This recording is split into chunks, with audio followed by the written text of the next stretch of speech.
The morning was quiet, just another chilly Tuesday in the city, until a desperate voice broke through the noise.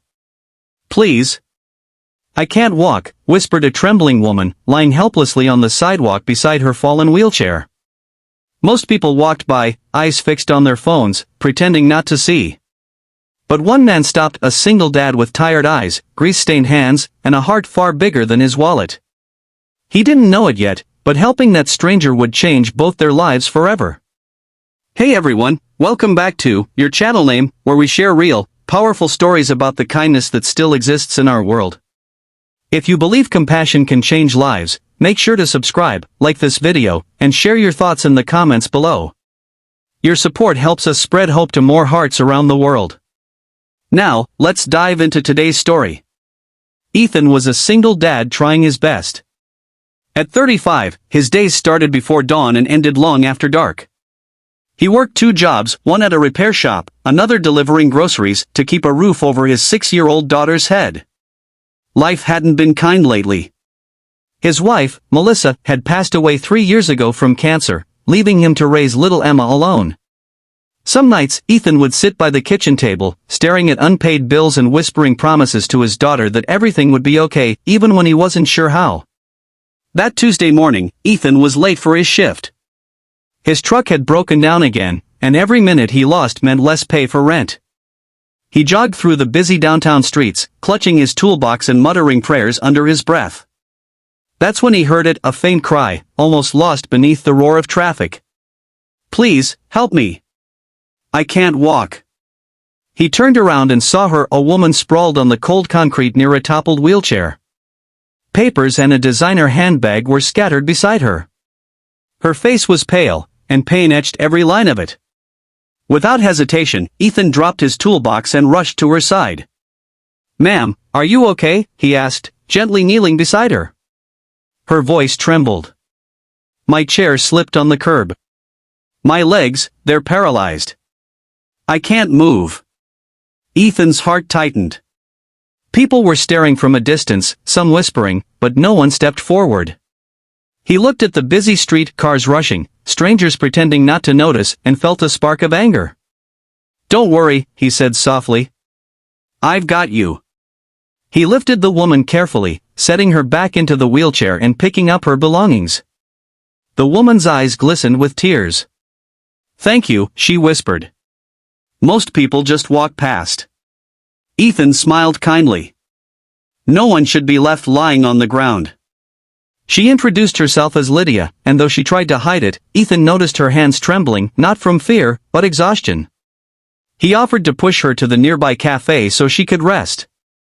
Inside, he ordered her a cup of tea, though he could barely afford his own lunch, and sat quietly across the table as she regained her breath. The silence was gentle, filled with unspoken understanding. "You're very kind," Lydia said finally. "You didn't even ask who I was." Ethan shrugged. "Didn't need to. You needed help, that's enough." She looked at him curiously. "You're not from around here, are you?" He chuckled. "Just trying to get by. My little girl's waiting at home. I fix cars, deliver groceries, whatever pays the bills." Something in his simple honesty touched her deeply. Lydia wasn't just any woman, she was the CEO of a major tech company in the city. But lately, her life had felt empty despite the success. She had money, luxury, and power, but not genuine kindness. Not until now. As they talked, Ethan shared small pieces of his life, how Emma loved drawing rainbows on their old refrigerator, how he missed his wife every day, and how sometimes he wished the world was a little softer. Lydia listened silently, her heart swelling with both sadness and admiration. She saw something rare in him, humility and goodness, the kind of light money couldn't buy. Before leaving, she asked for his number. "Just in case I can ever return the favor," she said with a warm smile. Ethan chuckled. "No need. Just take care of yourself." A week passed. Ethan forgot about the encounter, too busy juggling bills and bedtime stories. But one Friday evening, as he arrived home from work, a sleek black car pulled up in front of his small apartment. Lydia stepped out, dressed simply this time, holding a small gift bag. Emma, curious as always, peeked from behind her dad's leg. "Ethan," Lydia greeted, her smile genuine. "I hope I'm not intruding." He was stunned. "Miss Lydia? You didn't have to."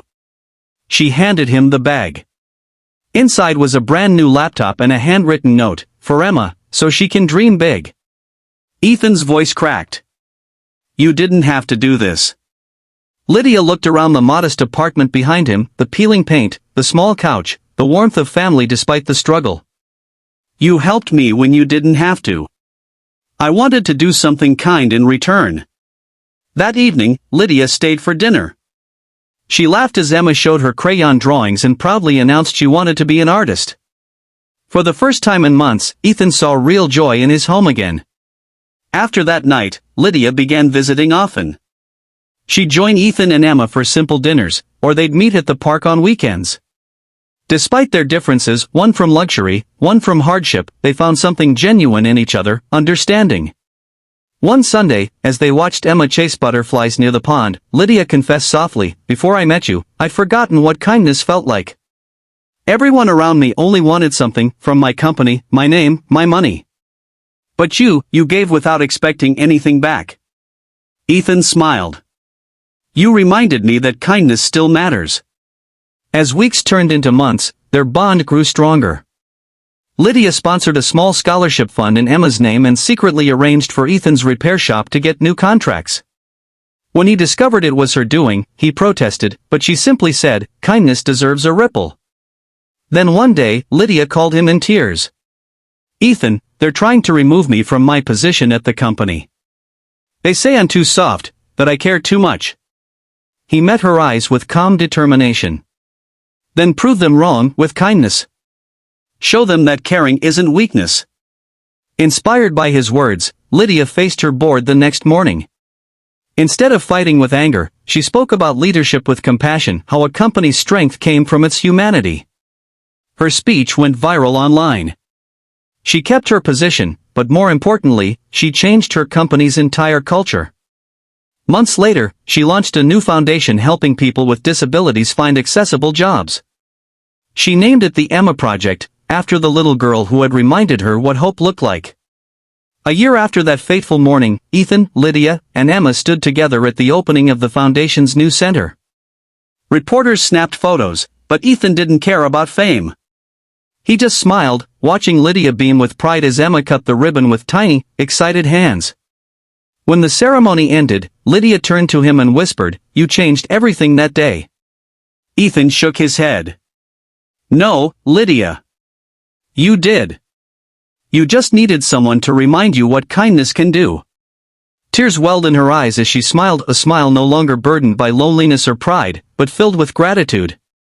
And that's how one act of simple kindness on a cold morning turned strangers into family, pain into purpose, and loneliness into love. Because sometimes, the smallest good deed can start the biggest change. You never know whose life you'll touch, or how they might change yours in return. If this story touched your heart, don't forget to like, share, and subscribe to your channel name.